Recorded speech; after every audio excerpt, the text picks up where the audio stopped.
መግዛት ስለማይችሉ የሚግባባቸው ሹፌር እንደሚልኩ ምሉ ተገዝቶ ነገረኝ ተናገረ። እሱ ምንም ቢል ትናንትናዬን መድገም ስለማልፈልግ ስራ መስራት እንደምፈልግ ተናግሬ ወጥቼ ስራ መስራት መለባበስ ጀመርኩኝ። ሀቡ የባሌ ባህሪ ተቀየረ፣ ሌላ ሰው ሆነ። የመጀመሪያ ባሌ ሆነ። ስጦታ፣ ፍቅር፣ እንክብካቤ ብቻ እንደ መጀመሪያው ሆነ።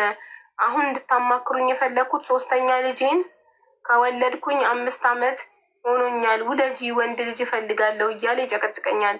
እምቢ ስለው አላማሽ ምንድን ነው ይለኛል። መውለድ ፈራው። አማክሩኛ አቡ ቤተሰቦች። በቃ ማለት ውለጂ አትውለጂ ነው የምናማክረው። አሁን በዚህ ጉዳይ ቁጭ ብለን ትውለድ አትውለድ እንመካከር ነው። እኔ እኮ ምን ላይ ደርሶ ሆን እያልኩ ነበር። አለቀ ታሪኩ። ትውለድ አትውለድ ትውለድ። እሺ ቆይ በያንተን ትውለድ የምትሉ 1 ቁጥር ኖ ወይ አንቺ ያው ገብቶሻል ነገሩ። ልውለድ አልውለድ ነው 3ኛ ልጅ ከሱ ለምን ዝም ብላ አትወልድም? በቃ 4ኛ ልጅ ልውለድ አልውለድ እያለች ነው። ውለድ፣ እኔ በሆን እወልዳለሁ። ከዛ በኋላ ያለኝን ነገር ጨርሳለሁ። 4 ልጅ ከአንድ ባባ። አንቺ ወተት እኔ ዳይፐር እንችላታለን። እንደዛ ሳይሆን አሁን ለምሳሌ እኔ በሆን እኔ አንዴ ገብቼበታለሁ። ልጆቼ ከአንድ ሰው ነው የወለድኩታል። ደግሞ ነገ ፈትቼ ሌላ ቦታ ሄጄ ሌላ 10 ልጅ ልወልድ አይሆንም። ያለኝ ነገር ጨርስና ልጆቼን እኔ ወገቤና ስራ ያሳድጋለሁ። አለቀ። ብቻዬን ማለት ነው። 4ም ልውለድ 5ም። ከዛ በኋላ አንድ ቤተሰብ ጋር አባትም አንድ ነው፣ እናትም አንድ ናት። ከዛ በኋላ ልጆቼ ከአንድ አባትና ከአንድ እናት ናቸው። ደም ናቸው፣ አንድ ናቸው። ከዛ በኋላ ቢጀመር ልጅ ካለ ባል ምን ያደርጋል? አሁን 4 ልጅ ከወለደች በኋላ ቢፋቱም ሌላ ባል አታገባማ። ልጅ ነው አላት። ልጆች ካሏት ምን ይፈልጋሉ? ማግባት ሳይሆን በቃ ወይ እንጂ ባል ምን ያደርጋል? ልጅ ካለ ሴት ልጅ የምታገባው እኮ ልጅ ፍለጋ ነው እንጂ ባል ፈልጋ ሌላ እንደዚህ ከዚህ 1 ልጅ ወደሽ ወይ 2 ልጅ ወደሽ ባሌ ሲያስቀይመኝ ተፋትቼ ሌላ አግብቼ ደግሞ ሌላው ልጅ በየቦታው ይሄ አይሆንም። ገባሽ? አንድ ከገባሽበት ከተለያየ አባት ከመውለድ ከአንድ አባት ይሻላል። ቢመርሽ ሞታሽ አንድ እስከምትፈልጊው 3ም ሆነ 4 ልጅሽን ትወልጂና ከዛ በኋላ መወሰን ለልጆችሽ ልጅ ሲበቃሽ ቤት ባልሽ ቢጠግብ ችግር የለውም። የሚጥገብ ልጅ በቅተሻል። እኔ የምጠግባለሁ። ከዛ በኋላ ግን እኮ የኢኮኖሚ ችግር ካለባት እሱን እኮ ነው የምላችሁ። እሺ አሁን እሷ 4ኛ ልጅ ልውለድ አልውለድ ነው። ትውለድ የምትሉ ወይ አትውለድ የምትሉ 1 ቁጥር፣ ትውለድ የምትሉ 2 ቁጥር። ልጅቷ አለች እየሰማች ነው። ትውለድ የምትሉ 2 ቁጥር፣ አትውለድ የምትሉ 1 ቁጥር።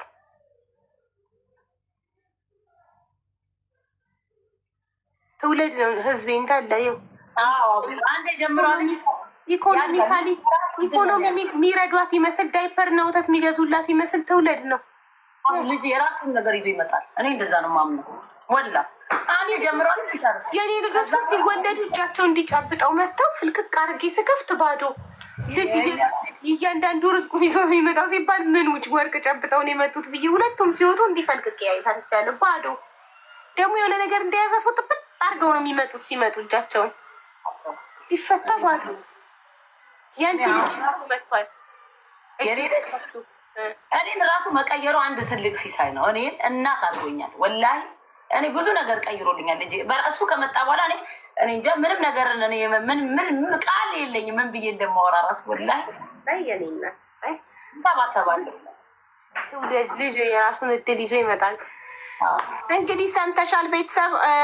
120 ሰዎች ትውለድ ብለዋል።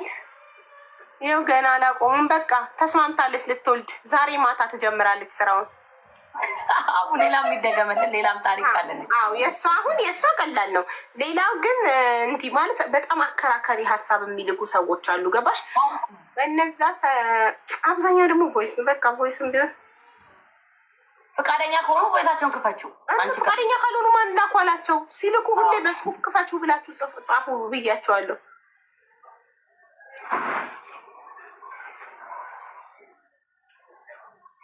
ግን ያው ልባችንን አታወርዱት። ቀልጠፍ ያለ ቮይስ ላኩ። እሱ የሆኑ ምን ያደርጋሉ የሚለው ፕሮግራም ኢትዮፒካ ሊንክ ላይ ነበር በፊት ይሄ ነገር ላይ ፋና ላይ። ወይኔ ድምጿ ድክም ያለ ነው። ፈጣሪው ቤት በኩል እንስማው። እንዴት እንስማው? ኦማይ ጉድነስ ኦማይ ጉድነስ። አንቺ ትለያለሽ እናቴ። ድምጿ ሙትት። የስልኬ እስከ መጨረሻው ነው ድምፁ።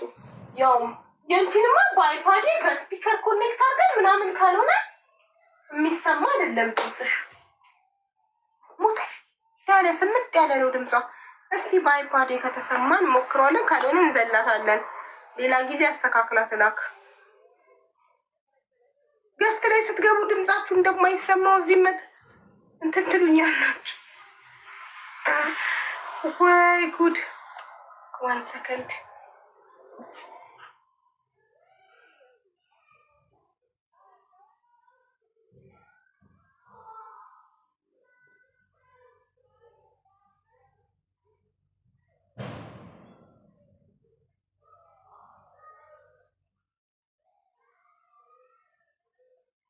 ሱሱ አውሪ ተጫውቺ ማሪ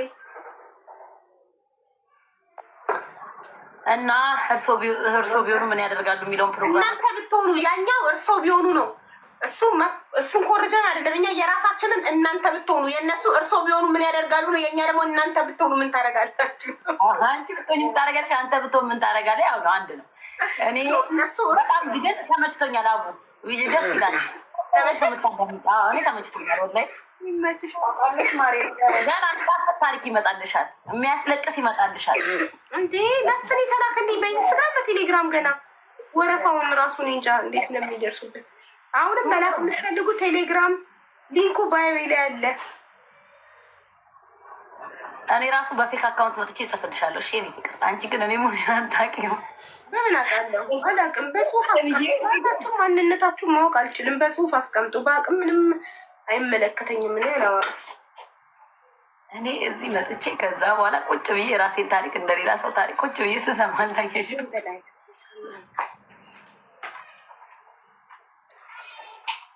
ቴንክ ዩ። እና የከበዳችሁ ነገር ብታማክሩት ሰው ምን ይለኛል ብላችሁ የምታስቡት ጭንቀት ካለባችሁ እዚህ ጋር ትመጡና ህዝቡ ይፈርዳል። ስም ሳትገልጹ ማንነታችሁን ሳትገልጹ ከዛ በኋላ ሀሳባችሁን ሼር አድርጋችሁ ተነጋግሮበት ሰው መፍትሄ ላይ ትድረሳላችሁ። እኔ እንደዛ ነው ማምነው። ኦሆሆይ መላ ጉጃዎች ዘፍቶጃላ በቴሌግራሜ ማሬ ቴሌግራሜ ያለልሽ ባዮ ላይ ያለ ቴሌግራሜ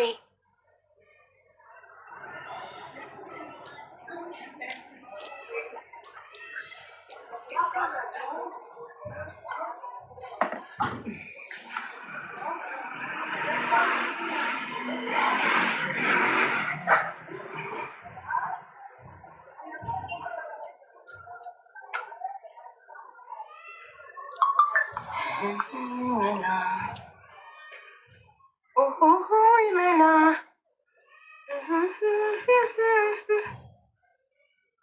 ውጭ ዘፈን መቼም ከአንቺ ከአእምሮሽ ላይ አጠፋም። ካፌ ላይ መቼም እኔ አንቺ ትጀምራታለሽ፣ እኔ እቀጥላታለሁ። በሌለ ባልኖር ራሱ ዝፈኝ። አንቺ ድምፅሽ እኮ በጣም ያምራል።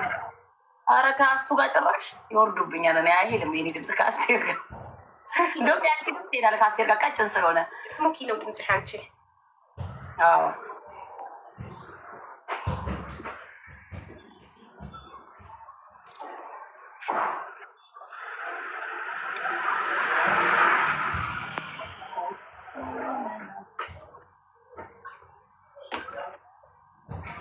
ማን ነበረ ስሟ? ቴሌግራሜን እኮ ሳይኒን እያደረኩ ነበር። አይፓዴ ላይ ሳይኒን አድርጌ ጨረስኩ። አቤት ብዛቱ ፈጣሪ ሆይ። ያለ ምክንያት ዝም ብላችሁ እንደውም አሁን ከዚህ በኋላ ምን አደርጋለሁ መሰላችሁ? ቮይስ እንዳይላክ አድርገዋለሁ። ኦፍ ብቻ አደርገዋለሁ። ቮይስ እኮ መዝጋት ይቻላል ታውቂያለሽ? አረ ዩ በማይሙት በአይፓዴ ራሱ ከፍቼው ይኸው ድምጿል።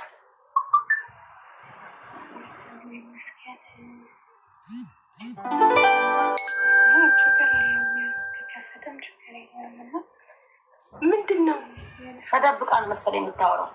ኧረ እኔ እንጃ እንዲህ እኮ ነው እንዴ ጉድ ፈላ ዘንድሮ። ሰምተሻል? አይገርምሽም? አለሽ ሰምተሻል? ይለፋት አይደለ? ቤተሰብ ትታለፍ መቼም። ለእሷ ብዬ ቴሌግራሜን ከስልክ አይፓዴ ላይ ሳይን ያርግ። በጣም ነው የሚጮኸው። ፊልም ሳይ ራሱ ቀንሷለሁ። ከኔ ክፍል አልፎ ልጆቼ ክፍል ተኝተው እንዳይረብሻቸው። እሷ ግን ምንም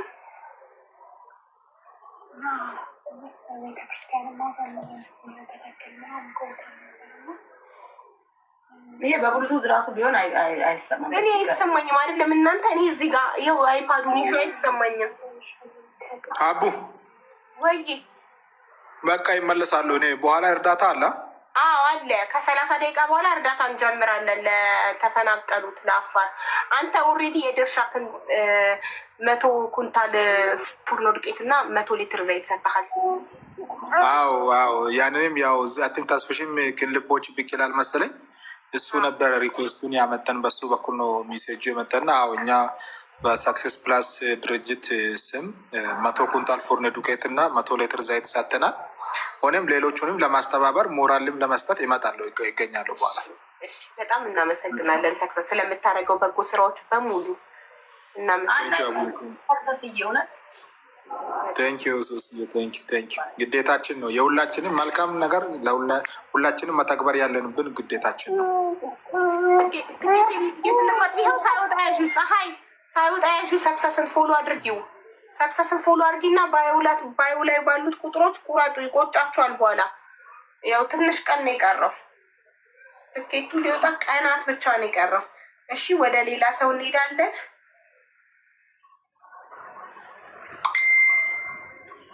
እሺ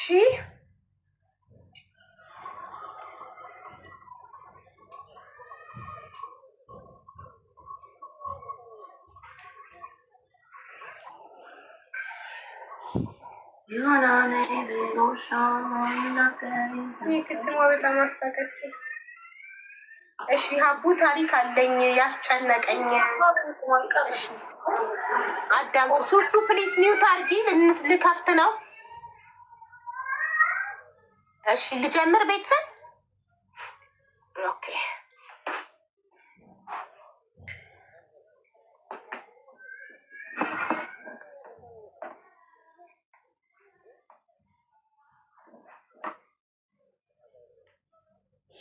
ሀቡዬ እንዴት አለሽ? እኔ ጋ እግዚአብሔር የተመሰገነ ይሁን መልካም ነው። ሀቡዬ ስላገኘሁሽ በጣም ደስ ብሎኛል። የኔ ታሪክ ማለት ከዚህ ቀደም እያሰብኩ ማፍጠኛ ላይ ላርገው። በጣም ዝግም ያለ ነው ድምጿ። በመጀመሪያ ይሰማል ድምጿ ይሰማል። ኦኬ እና ግን ማፍጠኛ ላይ ላርገው። እኔ እስከ መጨረሻው አድርጌዋለሁ አይፓዱን ድምፁን። ብዙ ሰዎችን የማማከር ጊዜ አላገኘሁም እና አክስታቱ ምን መሰለሽ፣ እኔ ባለትዳር ነኝ፣ አንድ ልጅ አለኝ እና ባለቤቴን በጣም ነበር የማከብረው፣ በጣም ነው የምወደው፣ እሱም እንደዚሁ ነው። እና መጀመሪያ ወደዚህ ወደ ስደት ስመጥቼ 2 ዓመት ሰርቼ ተመለስኩኝ። 2 ዓመት ሰርቼ ስመለስ በመሀል ቤት ሰርተን ነበረ። የአንድ ሰፈር ልጆች ነን እና ወዶኝ ተፈቃቅደን ነው በቤተሰብ የተጋባ ነው። እና ስደት እስከምመጣ ድረስ በሱ ደሞዝ ነበር የምንተዳደረው። መልካም ሰው ነው። ገንዘብ ይኖረኝ አይኖረኝ፣ ስራ ይኖረኝ አይኖረኝ የማውቀው ጉዳይ የለኝም ነበረ። በጣም እውነት እሱ ተቸግሮ ለእኔ ነበር እንትን የሚለኝ ማለት ነው። ያለ ደሞዝ ምናምን ለእኔ ነበር የሚያስረክበኝ። እኔ የፈለኩትን ሰጠዋለሁ። በመሀል ልጅ ተፈጠረ።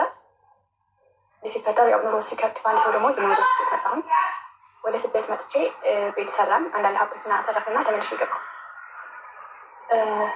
ተመልሼ ስገባ ብር ሰጠሁት፣ 80 ሺህ ብር በሱ አካውንት ብር አስቀምጥልኝ። እንዴ ይህን ታሪክ ሰምተነዋል እንዴ? እራሷ ገብታ ነው የሰማነው። ነገሮች አሟልቼ አይደል? እኔ አላስታውስም፣ ግን እዚህ ቀደም ገብታ አስታውስኳት። እኔ እራሷ ገብታ አይደለ ጋይስ? ሰምተነዋል እያሉ ነው እንጂ ቮይስ አልሰማንም እኛ ከዚህ በፊት። አንድ ነው ታሪክ በጽሁፍ ነው ያነበብኩላቸው። ይቺ እራሷ ገብታ ነው የተወያየ ነው አይደል? የበሬ ምናምን ነገር። ታዲያ ድጋሚ ለምንድን ነው የጻፈችው? እዚህ ተናግራ መፍትሄ ያላገኘችን ድጋሚ ፈልጋ ነው እንጂ አይደል ገብታ ወይስ ከዚህ ከፍቼው ነው? እናት ሹር አላስታውስም። እሺ ወደ ሌላዋ እንሄዳለን። የዚች ድምጿ ሞቅ ያለ ቢሆን። ሰላም ሀቡ፣ እንዴት አመሸሽ? ይሄ የምን ቻናልሽ እንደሆነ አላውቅም። በመጀመሪያ ይቅርታ። አጋጣሚ ቲክቶክ ላይ በላይ ቴሌግራም ቻናል መሰላሽ የሚገባው እና ምንልሽ ፈልጌ ነው። ከይቅርታ ጋር እርዳታሽን ፈልጌ ነው። እህቴ ከመጣች 3 ወር ሊሆናት እና ስልክ ከለከሏት ማለት ነው። ይሄ ፕሮግራም እናንተ ብትሆኑ ምን ታደርጋላችሁ ነው? የመዳም ቤት ችግር የደላላ ችግር አይደለም። እህቴ ከመጣች ይህን ገስት ላይ ገብተሽ ነው ማሪ የምትናገሪው። እየሰማሽ ነው እዚህ ጋር ይህንን ችግር ገስት ላይ በተሽ ነው የምትነግሪኝ። እኔ ቴሌግራምን የሰጧችሁ ለዚህ ፐርፐዝ ብቻ ነው። መወሰን ያቃታችሁን ነገር የጨነቃችሁን ነገር እዚህ ጋር መታችሁ መናገር የማትችሉትን ነገር እንድትናገሩበት ነው የሰጠኋችሁ።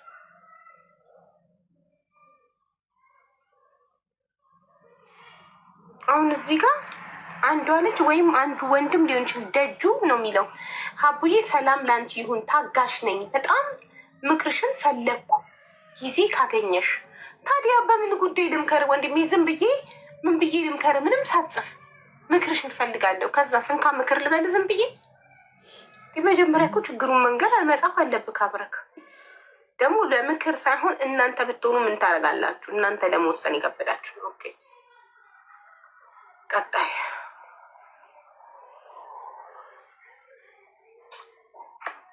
ሰላም ሰላም፣ ጤና ይስጥልኝ ሀቢባዬ፣ የምወድሽ እህቴ፣ እንዴት ነሽ? ደህና ነሽ ወይ? ቃሉ ሰላም መልካም ነው፣ እግዚአብሔር ይመስገን። እናት በጣም ማደንቅሽ መጀመሪያ እና አሁን ነው አጋጣሚ አቢባ በሚለውን ትንሽን ገብቼ ቴሌግራም ላይ ላደምሽ የቻልኩት ወይም ቶሎ ቶሎ ለማለት እሞክራለሁ እናት እና እኔ ባላለኝ የልጅነቴ በጣም የምወደው የምንዋደድ ባላለኝ ሀቢባዬ እና አብረን ብዙ ቀጥልናል፣ ብዙ ለፍቻለሁ፣ ብዙ ሆኜለታለሁ፣ አብረን ሀገር ላይ ኖረናል።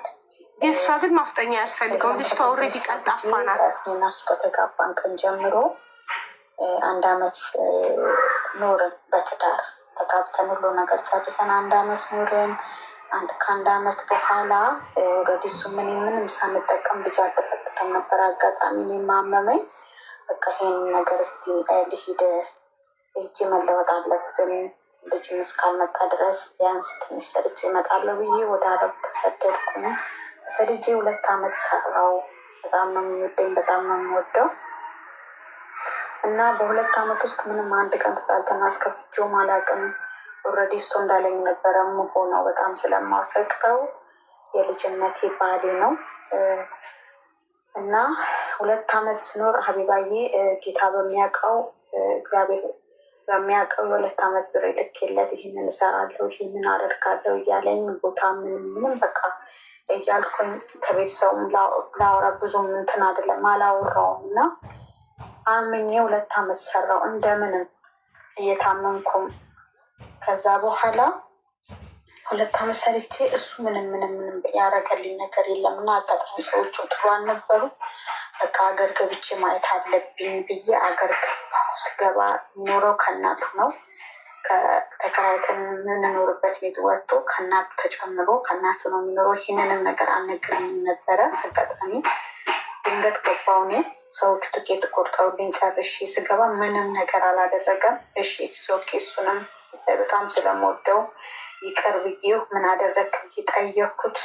በቃ እንደዚህ አድርጌ ነበረ ተከዳው፣ እንደዚህ ሆንኩ፣ እኔ ልሙት ወይ ልጥፋዊ ሲል አይ ኧረ ችግር የለውም ብዬ ይቅር አልኩት። 2 አመት ለፍቼ የሰራሁት 1 ብር ሳላስቀር እየላኩለት በ1500 ደሞዝ እየሰራው 100 አላስቀርም ነበረ እና በቃ እኔ ቶሎ ስለምታመመም ቶሎ ገባለሁ የሚያሰብኩት እና በጣም ስለምንዋደድ ያደርግልኛል ብዬ ነው። በቃ በመሀላችን ማንም ሰው አላስገባም። በጣም ነው የማምነው። ገብቼ ሳይ ግን እንዳሰብኩት አልሆነልኝም። እሺ በቃ ይቅር ብዬ አሁን ትዳሬን ደግሞ ለብር ብዬ አላጣም፣ ሌላ ነገር ምንም ስላላየውበት ብዬ ይቅር ብዬው በቃ እመለሳለሁ መመለስ አለብኝ ብዬው ስናገርም ስናስብም አጋጣሚ ልጅ ተፈጠረ በሆዴ። ሀቢባዬ ድምፄ ቶሎ ለማለት እሞክራለሁ፣ ይቅርታ እና ከማንም አላወራውም። በቃ በጣም ነው የሚጨንቀኝ ሁልጊዜ አንቺን ላገኝሽ አልቻልኩም እና እህቴ ላይ ነበርኩ ይቅር ብዬ ትዳርን ቀንበትን ለብር ብዬ ምንም እንትን ስላላለ ብዬ በቃ ይቅርታ አድርግልኝ፣ ከዚህ በኋላ ጠነክራለሁ፣ እሰራለሁ ይለኛል። እሱ ራሱ ይሰራል፣ ግን አይለወጥም፣ ለውጥ የለውም፣ አላማ የለውም። እና ያንንም ችግሩን ችዬ በቃ ሄጄ ከቤተሰቡ ተጨምሬ አጋጣሚ እርግዝና ተፈጠረ። በሄድኩበት ሰዓት 1 አመት ቆየው። ኦልሬዲ እርግዝና ተፈጠረ። ከዛ በሆዴ ምን ሆነ መሰለሽ ሀቢባዬ፣ ሳልሞት ሳልድን 8ኛ ወሬ ላይ ሆዴ ላይ ልጄ ጠፋ። ሆዴ ላይ ልጄ ጠፋና በቃ በጣም 10 ቀን ነው ልጄ ከሞተ ሆዴ ላይ። እና እውነት ይሄ የሚጣምን ነገር አይደለም፣ እግዚአብሔር ነው ያዳነኝ። እና እኔ ገና ልጅ ነኝ፣ ገና 7 አመቴ ነው። እና በሆዴ ያ ልጅ ሞተ። እንደምንም ዳንኩኝ፣ ወስዶ ሆስፒታል ተወሰድኩ፣ ዳንኩኝ። ከዛ ቀን ጀምሮ በጣም ታመምኩ። በቃ ማለት የእሱን ጉልበትም በቃ በጣም ያሳዝነኛል። ያው ይሁን ሰው ስንት አመት እንትን ይላል ይመለሳል፣ ገና ልጅ ነኝ ብዬ በማሰብ ብዙ ታግሼው ልጄም ጠፋ፣ አልሆነልኝም። ከዛ ሀቢባዬ በዚህ መሀል ልጅ አርግዤ የተዋወቅኳት ልጅ ነበረች፣ ጓደኛዬ፣ ጎረቤታቸው ነች። የእሱ የእናቱ ጎረቤት ናት። እና ታውቂ በጣም የምወዳት ጓደኛ ነበረች። ታምሜ ወልጄ እንኳን እሷ ነበረች በቃ ያራሰች እና ትመጣለች ቤት። እኔ በጣም ነው ማምናት፣ በቃ በጣም ነው ማምናት። እሱንም በጣም ነው ማምነው። ሴት ልጅን ቀና ብሎ እንደዚህ አይቶም አያውቅም። እና አጋጣሚ እንደዚህ ታመንኩና አጋጣሚ ሆስፒታሎች ደግሞ አትወለጅ፣ አሁን ትንሽ መቆየት አለብሽ፣ ማፀንሽ መጠንከር አለበት፣ 1 አመት 2 አመት መውለድ የለብሽ አሉ። የሆዴ ላይ ልጁ ስለሞተ በጣም በአስጊ ነው የተረፍኩት፣ በሚያሰጋው ሁኔታ ላይ ነው የተረፍኩት። እግዚአብሔር ነው ያተረፈኝ። እና እንደዛ ስላሉኝ በቃ አሁን እንደገና እዚህ ደግሞ 1 አመት 2 አመት ቁጭ ከምለው በቃ ባሌ እንደዚህ እንጂ አሁን ጠንክር፣ መጠንከር አለብን፣ በዚህ ልጅነታችን ካልሰራን እንዴት ነው መለወጥ የምንችለው ብዬ ውስጥ ግን አሳምኜ እሱንም አሳመንኩት። ያው ባሌን ታሳምኝ እሱ በቃ ለብር ያለው ጉጉት ስለሆነ ፈቀደልኝ። ተመልሼ ሆዴም ሳይደርቅ በ5 ወር የወለድኩበት ወደ ሀረር ሄድኩ፣ ተመልሼ ማለት ነው። ከዛ አብባይ ሄድኩኝ። ልክ በሄድኩበት እቺ ጓደኛ እያልኩሽ በጣም መወዳት ጓደኛ ናት። 1 አመት ነው ልክ እኔ ከአረብ ሲሄድ ነው መጀመሪያ ላይ የተዋወቅኳት። 1 አመት ጓደኛ ናት። ቤቴን ገበናዬን ታውቃለች፣ ሁሉ ነገር የምታውቀው በጣም መወዳት ናት። እሷ ቀድማኝ ወደ አረብ መታለች እና በዚህ መሀል እሱ ለካ እሷን ያወራታል፣ ሀቢባዬ እሷን ያወራታል፣ እሷን እያመቻቸ ነው መሀል እና እኔ እዚህ መጥቼ ልክ 2 ወር ምናምን ሰርቼ ነው ብር ላክልኝ ምናምን ይለኛል። ብር ለምንድን ነው የምልክልህ? እኔ ወጣት ለዓላማ ነው። መጀመሪያም እንደዚህ ሆኗል፣ አሁን አልክልህ፣ ጠንክረ ስራ፣ እኔም ጠንክረ ይሰራለሁ፣ ከዛ ወደ አንድ እንመለሳለን አልኩት። በዚህ መሀል ብር አላከችም ብሎ ከእሷ ጋር ያወራሉ። ከእሷ ጋር ሲያወሩ ምን ይላታል? በቃ እኔ እሷን አልፈልጋት አንቺን ነው ማግባት የምፈልገው ይላታል። ሴላት ልጅቷ በጣም ስለምትወደኝ ስለምንዋደድ ደውላ ከሌት እኔ ባልሽን አስቆሚልኝ፣ ባልሽ እየተቀጠቀኝ ነው፣ ድሮም አላውቀውም፣ ድሮም አያውራኝ፣ ሰላምታ ማያውራኝ ባልሽ ዛሬ ደውሎ ላግባሽ እያለኝ ነው፣ ስለዚህ ባልሽን አስቆሚልኝ ትለኛለች። እኔ ደግሞ ብር ላክልኝ ስላለኝ ተኮራርፈናል። ወገድ 15 ምናምን ዘግቼዋለሁ እኔ ማለት ነው። ከዛ በኋላ ዘግቼው እሷ ባልሽን አስቆሚልኝ ምናምን ስለኝ በቃ እኔ ግራ ገባኝ። ሀቢባዬ በቃ ማለት እንዴት እንደዚህ ያስባል? እንዴት እንደዚህ ይሆናል? በቃ ብዬ በጣም ተጨናነኩኝ እና ደወልኩለት። አስቆሚልኝ ስትለኝ በቃ እኔ እውነት መስሎኝ እሱ ጋር ደውዬ ጠየቅኩት። ከጠየቅኩት በኋላ አከሊ አንተ ባሌ እንዴት ምንድን ነው የምሰማው? እኔ እናንተ ስንት 5 አመት ቆይተናል በትዳር ማለት ነው። 5 አመት ባሌ ነክ እና እንዴት እንደዚህ ታደርጋለህ? እንዴት ወይስ እኔን ለማናደድ ነው ከጓደኛዬ ጋር እንደዚህ ነገር የፈለግከው አልኩት። ስለው ምን አገባሽ አለ። ወዶ ፈቅሮ ነው የሸኘኝ አረብ ሀገር። ምን አገባሽ የፈለግኩትን በአገባ ሄደሽ ብር አልክማሽ አለኝ እና በጣም ከፋኝ ሀቢባዬ። በጣም ማለት እሱ ሄዷል ኦልሬዲ። ግን እኔ አሁን ከአንቺ ሀሳብ የፈለግኩት ጓደኛዬ ናት። እሷ ጋር እንዴት ሄደ እላለሁ። እሷን መጀመሪያ የነገረችኝ እሷ ናት ሀቢባዬ፣ እሷ ናት ደውላ ባልሽን አስቁሚልኝ አለችኝ። ከዛ እሱን ስጠይቀው ደግሞ ምን አገባሽ የፈለግኩትን ባገባ አለ። እግዚአብሔር በሚያውቀው ነው ሀቢባዬ። እና አሁን በቃ ከዛ ቀን ጀምሮ እሷ ከደወለችልኝ ቀን ጀምሮ እሱን ጠይቄ ምን አገባሽ ካለኝ ቀን ጀምሮ እኔና እሱ ሰላም የለንም። በቃ ተዘጋግተናል። አሁን ከተዘጋጋን 6 ወር ሆኗል። እኔም ለራሴ ህይወት እየኖርኩ ነው። መስራት አለብኝ፣ ገና ልጅ ነኝ፣ መጠንከር አለብኝ እያልኩ ራሴን እያጽናናው ነው። ነገር ግን አንድ የምትሉኝ ነገር የምፈልገው አሁን እሱን ባሌን ሳይሆን ለፍቻ 5 ዓመት በትዳር ኖረናል። ቤተሰብ ሁሉ በቃ ጋብቻ አለኝ። ግን ከእሷ እንደቀጠለ ነው የሰማሁት። ከእሷ ጨርሷል ኦልሬዲ። እሷም እንደዛ ካለችኝ ከነገረችን በኋላ ሀቢባዬ ስልክ መልሳ አልደወለችልኝም። ልጅቷ ዘጋችብኝ ብሎ ካረገችኝ ባልሽን አስቁሚልኝ ካለችን ጀምሮ። ስለዚህ እኔ ከሱ ያለኝ ነገር አቆምኩ ማለት ነው። አቆም ያለው ኦልሬዲ። ግን እናንተ ብትሆኑ የለፋችሁበት የ5 ዓመት ትዳር እንደገና ባልና ሚስት ስትሆኝ የምታገኙ ነገር አለ ስትለያይ እና ያ ነገር ነው እኔ የሚቆጨኝ። አሁን እሱ መሄዱ ሳይሆን የሚቆጨኝ እናንተ ብትሆኑ ትዳሩን፣ ሁሉም ነገር ንብረቱን፣ ሁሉም በቃ ሁሉም ነገር ለቃችሁ እንዴት ነው ወዴ ጨክኖ ምኖረው ማለት ልረሳው አልቻልኩም። የለፋበት ጉልበቴ በጣም ያሳዝናኛል ሀቢባዬ፣ በጣም ያሳዝነኛል። እና ያሁን እኔ ግራ የገባኝ ነገር ምንድን ነው እሱ መስታቻልኩ እና እሱም በመሀል ምን አደረገልሽ የሆነ የፍርድ ቤት እንትን የፍች ብሎ የፍች ወረቀት ፎቶ አንስቶ ላከልኝ። እና እንዴት እኔ በሌለውበት ህግ እንዴት እሱ የኔ ችግር ሳይጠይቅ እንዴት ነው የፍች ወረቀት ሊልክልኝ የሚችለው? ፈትቻታለሁ ብሎ ማለት ነው። እና እንደዛ ላከልኝ። አሁን እኔ ያለምንም ንብረት ቢያንስ የለፋውበት መጠየቅ ይችላል ወይ? ያለኝን 5 ዓመት ባሌ ነው። ግን እሷ ኦልሬዲ አሁን 2 ጨርሰዋል፣ ሊጋቡ ነው።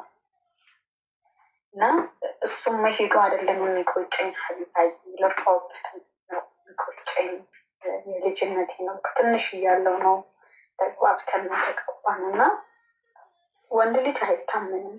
እና ሴት ጓደኛም አያስፈልግም በቤታችሁ ስትኖሩ ለማለት ነው። ሀቢባዬ አንቺ የምትመክሪ ምክር ሁሌ ነው ምንሰማው። በጣም ተመሬበታለሁ። ጎበዝ የሚሆንኩት በአንቺ ነው። ግን ሀቢባዬ አሁን የምትሰጡን ሁሉም ነገር ልልቀቅ ወይስ ገብቼ ልከራከረው? የ80 ባሌ ነው። እኔ በሌለውበት የፍች ወረቀትስ እንዴት ነው ልኮ እኔን መፍታት የምችለው የሚለው ነገር ነው የፈለግኩት። እና ይህንን ሀሳብ ነው የፈለግኩት። እግዚአብሔር እድሜ ይስጥሽ፣ ሰላም ይስጥሽ። ልብ ያላረፈልኝም ጉልበት ይበልቱ እንዴት ከጓደኛዬ ጋር ይቀጥላል ብዬ ነው እንትን የምለው። እነሱ ይቀጥሉ። ግን እኔ አሁን የአንቺ ትንሽ ሀሳብ ልሰጭ የፈለግኩት እኔ ለፍቼ እያምኝው እየኖርኩኝ ከእሷ ጋር መቀጠሉ ነው። ቀጥሎ ደግሞ ከኔ ምንም አታገኝም አንቺ ብሎ ነው ያንን የፍች ወረቀት በስልክ የላከልኝ። እና እኔ አሁን ገብቼ መጠየቅ እችላለሁ ወይ? የ80 ባሌ ነው እና እኔ በሌለውበት ነው ፍች እንትን ያለው። ምንም ንብረት እንዳልጠይቀው የቤት እቃ አለ፣ አልጋ አለ፣ ሁሉ የቤት ሁሉ ነገር አለ። እና ያ ነገር እንዳልጠይቀው ነው። እና መጠየቅስ እችላለሁ ወይ? አሁን ከገባሁ በኋላ በቃ በጣም እየተጨናነኩ ነው ሀቢባዬ። እግዚአብሔር ጤና ይስጥሽ። ይህንን ሀሳብ ፈልጌ ነው። በጣም ይቅርታ፣ ቮይሴ በስቷል። ምንም ችግር የለውም ውዴ። ያው እህታችን እንደሰማችሁት ከኛ ምክራችንን ፈልጋ ነው። እናንተ ብትሆኑ ምንድን ነው የምታደርጉት በእኔ ቦታ እያለች ነው። እና ልጅነቴ፣ የተቃጠለው እድሜ፣ ንብረቴ ያሳዝነኛል። ያው እንደሰማችሁት ታሪኩን ባሏ የሰፈሯ ልጅ ነው። ስለዚህ ሌላ የሰፈሯ ልጅ ጠብሶ ነው ከእሷ ጋር የሁሉ ጊዜ ከባከኑ በኋላ ልጅም ወልደዋል። በትዳር የሚያፈሩት ንብረት አለ። እኔ ከህግ እንደማውቀው በየጊዜው ስለሚቀያየር አሁን ከተቀየረ አላውቅም። አንድ ሰው ሄዶ ፍቺ ለመፈጸም ቆይ እንደውም ይሄው ቅልቦች መጣ። እሱ እንደውም በዛው ይነግረናል። ስለዚህ ጉዳይ ይሄው ቅልብ ይነግረናል እሱ። ተስፍዬ እንኳን ደህና መጣ።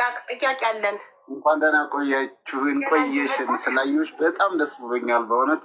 እንኳን ፈጣሪ ለዚያ በቃሽ። አሜን አሜን።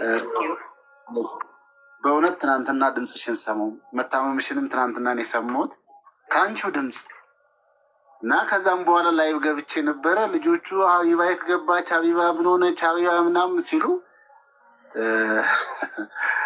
እንግዲህ የሰው ልብ ውስጥ መሆን ጠቅሞ ይሄ ነው። ጠፊ የጠፉ እንዴት ናት፣ ምን ሆነች አጀንዳ መሆን ነው እና ለተሻለሽ እና ለዚህ ስላበቃሽ በእውነት እግዚአብሔርን አመሰግናለሁ። አንቺንም እንኳን እግዚአብሔር ማረሽ። ከምንም በላይ ግን የገረመኝ በዛ ከውስጥ ኮመንት ላይ ጽፌያለሁ የሰራሽው ቪዲዮ ላይ እና የህዝብ ልጅ መሆንሽን ተግባር ያየሁበት ነው። ከሆስፒታል ወጥተሽ ካልጋ ተነስተሽ ህዝቤ ተፈናቅሏልና እርዳታ እንደዚህ ልናደርግ ነው ምናምን ማለትሽ እጅግ በጣም ያው ነው። በምንም ውስጥ ሆነሽ ለህዝብ ስትፈጠሪ እንደዚህ ይታያል በተግባር። ሌላው ጤና ትናንት የሆነ ሌላ ቦታ ለማሰባሰብ ሞክረን ነበር። ሙሉ ጤነኝነት ያለው የተለያየ ኮመንትንም እየገባ የተለያየ ነገርም ሲል የነበረበት ግን ነው ብሔር ሃይማኖት ሳይለዩ ሁሉንም በኩልነት የሚያዩ እንዳንቺ አይነቷ ግን በህመም ውስጥም ሆና ለህዝቤን ያለውለት እስትንፋሴ እስካለ ድረስ የሚሉ እህት ወንድሞች መኖራቸውን በእውነት ደስ የሚያሰኝ ነው ብዬ በጣም እናመሰግናለን ተስፍዬ። ጥያቄ አለኝ። አንድ ሰው ማለት ነው አንድ ባል ሚስቱን አረብ ሀገር ሆና መፍታት ይችላል እሷ ሳትሄድ ኢትዮጵያ ሳትገባ? አዎ እሱ ማለት እሱን መፍታት አንዱ ካለ ከዛን በጋዜጣ ማሳውጆ ወይንም ደግሞ መጥሪያ አውጥቶ የለችም መጥሪያውን ስጣት ምናምን ነገር የሚል ነገር ትዕዛዝ ይወጣል። ከዛ ይፈጃል። አሁን ለምሳሌ እሷ አረብ ሀገር ነው ያለችው፣ ባሏ ፈትቼሻለሁ ብሎ የፍቺ ወረቀት ላከላት እና ሌላ ገባ። ግን እንዴት እኔ ሳልኖር ፈታኝ ነው ጥያቄዋ። እሷ 3 ዓመቷ ነው መሰለኝ አረብ ሀገር ላይ ሳትሄድ ኢትዮጵያ። ስለዚህ መፍታት ይችላል። በ3 ዓመት ይበቃል ያ ሰው 3 ወር 4 ወሩን በቂ ነው። ለምን መሰለሽ ይኸውልሽ ትዳር ማለት የሁለቱ ፍላጎት ተጨምሮበት አብሮ ለመኖር ሁለታችንም ተስማምተን በአንድ ጥላ ስር እንኖራለን የሚል ነገር ነው አይደል? የሁለቱም ኢንተረስት ያለበት። ስለዚህ አንደኛው አልፈልግም እኔ ትዳሩን መፍታት እፈልጋለሁ ብሎ እሷ የለችም ግን ሀብት ንብረት ልጅ ያፈራ ነው ሀብት አለ ምናምን ነገር የሚል ነገር እንዳይነሳ እሷ ትቅረብ ይህንን መጥሪያ ስጥ የሚል ነገር ይመጣል። መጥሪያውን እንግዲህ ፈልጌ ያጣዋት ምናምን ጉብር ብሎ ይመልሳል። ያለችበት ቀበሌ ላይ ሂዶ ቀበሌው ቤታቸውን ላይ ሂዶ ይለጥፍና ለቤተሰቦቿ ይስሙ ይወቁ የሚል አይነት ነገር ይባላል። ከዛም ቤተሰቦቿ እንዲሰሙ ከተደረገ በኋላ ያው ቤተሰቦቿ ሰምተዋል ብሎ ወረዳው ወይንም ቀበሌው ደብዳቤ ጽፎ ለፍርድ ቤት ያቀርብለታል። እዛ ላይ ተንተርሶ ከዛም ያም ከጠፋ ደግሞ በጋዜጣ አየር ላይ የሚውል 15 ቀን ምናምን ነገር ጋዜጣ ላይ ይወጣል። ጋዜጣ ላይ ለማውጣት 3,000-4,000 ብር ነው ጋዜጣ ላይ እንትን የምታደርጊው። ጋዜጣ ላይ 15 ቀን ከቆየ በኋላ ጋዜጣውን የሚሄድና እዛ ላይ ተንተርሶ ፍርድ ቤቱ ምክንያቱም ትዳር ማለት የሁለት ሰው ስምምነት የተመሰረተ ስለሆነ ከሁለቱ ውስጥ ደግሞ አንዱ አልፈልግም ካለ የእሱ ሀሳብም ስለሚከበርለት ፍቺውን ይፈጽማሉ ማለት ነው። ንብረትስ እንዴት ይሆናል ታዲያ? ንብረት ካላት እሷ አረብ ሀገር እያለች በሱ እየላከች ያፈራችሁ ንብረትስ?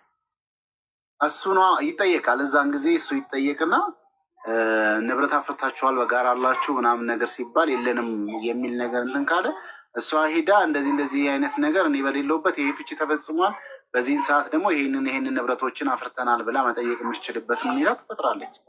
እሷ ክስ ትመሰርትና ደግሞ ትጠይቃለች ማለት ነው። ምናልባት ጊዜውም ሳያልፍ ውሳኔ የሆኑ እንትን ለማድረግ ያፈሩት ንብረት ካለ ጠበቃ እዛው ሆና በጠበቃ ውክልና ሰጥታ በጠበቃው በኩል የዚህን ያህል ንብረት አፍርተናል፣ ምናልባት 90 ቀን ካልሞላው 90 ቀን 60 ቀን እንግዲህ እንደየፍርድ ቤቱ እርከን እንትን ይላል የይግባኝ መጠየቂያው። በዚህ መሀል ውስጥ እንደዚህ ሆኗል፣ በዚህ መሀል ውስጥ ደግሞ የዚህን ያህል ሀብት አፍርተን ነበረ፣ ይህን ንብረቶች አሉን፣ ፍርድ ቤቱ ይህን ነገር ፍቺ ፈጽሟል፣ ስለዚህ ያለውን ንብረት ደግሞ ሊያካፍለኝ ይገባል ብላ በፍርድ ቤት መጠየቅ የምችልበት ሁኔታ ይፈጠራል። ኦኬ።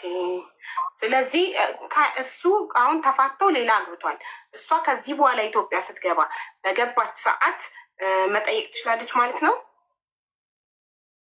ጊዜ ያለው ይግባኝ የሚጠይቅ ምናልባት የትዳሩን ቆይ ልጠይቅ ደውዬ የትዳር ይግባኝ ስንት ጊዜ እንደሆነ ጠይቅ። በጣም ስለተጨነቀች ነው ልጅቷ። ይኸው ቆይ ለዶክተር ደውልለት።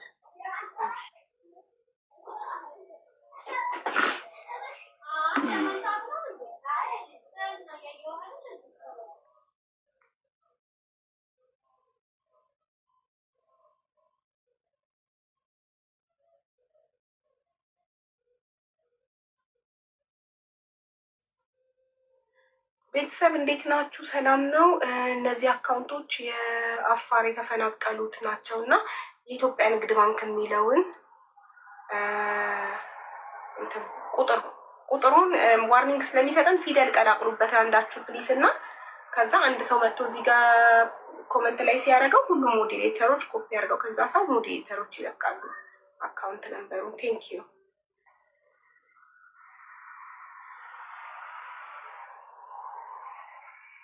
ይህንን ብቻ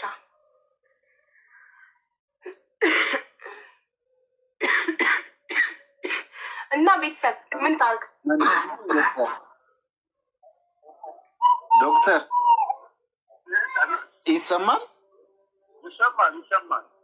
አንድ እህት አንድ ጥያቄ ጠይቃ ነበረና የሌላው የፍትሐብሔር የወንጀሎች እና የጋብቻ ጉዳዮች ልዩነትን ለማጥራት ያህል ነው ወደ እናንተ የደወልኩት። አንድ እህት ትዳር መስርታ በውጭ ወጥታ ነበረ በትዳር እያለች ባለቤቷ ደግሞ ፍቺ ያው በፍርድ ቤት እንትን ብሎ የፍቺ ወረቀት ያው በፕሮሰሱን ተቋረጠ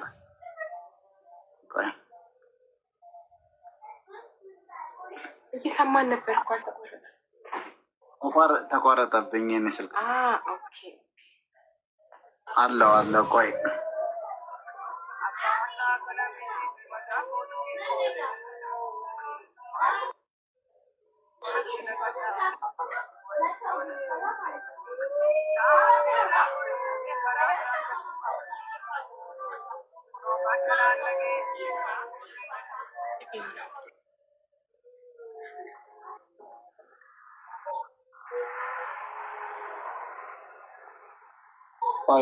ይደውሉልኛል። የሆነ ነገር ገጥሟቸው ወይን እየነዱም ሆኖ ነው የዘጉት ይመስለኛል። ይጠራል ስልካቸው። አሁን አላነሱልኝም።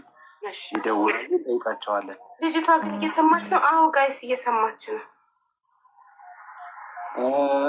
ያንን ማድረግ ይችላል። አሁን የፍቺው ጉዳይ ትዳሩን የመፍታቱ ጉዳይ ይችላል። ግን ንብረት ካላቸው ያንን ምን ያህል ጊዜ ሆነው ልጅቷ እስከዛም ብትነግረን የፍቺ ወረቀቱን ካላት ስንት ጊዜ እንደሆኑ እኔ እንጃ። ጻፊልኝ እስኪ ቴሌግራም ላይ ስንት ጊዜ ሆኖ 3 ዓመት መሰለኝ ያለች ቆይቷል። እንግዲህ ያንን ፈጽሞ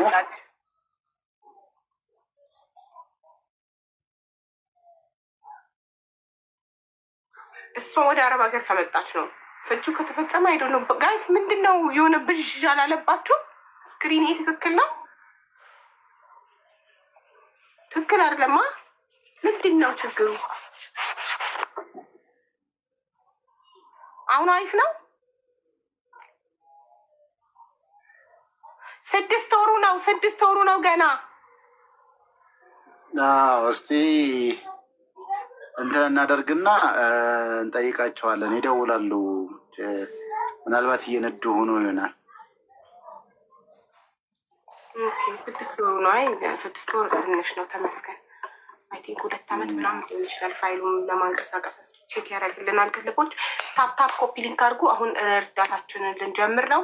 እናንተ ብትሆኑ ምን ታደርጋላችሁ? ውይይት ነገ ቅዳሜ፣ እናንተ ቅዳሜ፣ ነገ ቅዳሜ በሰፊው እንወያይበታለን። ነገ ቀኑ ነው። ስለዚህ አሁን ወደ እርዳታ ልንገባ ነው። ከዛም በፊት ታርጌት ሙሉልኝ ቤተሰብ። እርዳታ ከመጀመራችን በፊት ጋላክሲ እና መኒጋን ታርጌቴን ሙሉልኝ። ሌትስ ጎ።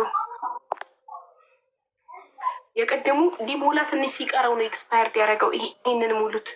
ሰብስክራይብ አላደርጋችሁ? ሰብስክራይበር ክብሪትዬ፣ ቴንክ ዩ ሶ ማች፣ ቴንክ ዩ ሶ ማች። እሺ ይኸው ክብሪት 2 ጋላክሲ ሞልተዋለች። ሌሎቻችሁ ደግሞ መኒጋን 5 መኒጋን ደግሞ ሌሎቻችሁ 5 ሰው አንዳንድ መኒጋን። ክብሪትዬ ትለያለሽ የኔ እናት። ቴንክ ዩ ሶ ማች የኔ ማር፣ ኑሪልኝ። ንገሯት 3 ዓመት ካልሞላ ይግባኝ ማለት ትችላለች። እሳይ ተመስገን። ገና 6 ወሩ ነው። 6 ወሩ ነው። ስለዚህ ቶሎ ገብታ ሄዳ ንብረቷን ታድን። እሱ ሄዷል። በቃ እሱ ተበልቷል። ጓደኛዋ በልተዋለች። ጦሷን ይውሰድ። እንትኗን ግን ንብረቷን ግን ታድን። ንብረትሽን አድኝ ይላታለሁ። ቆይ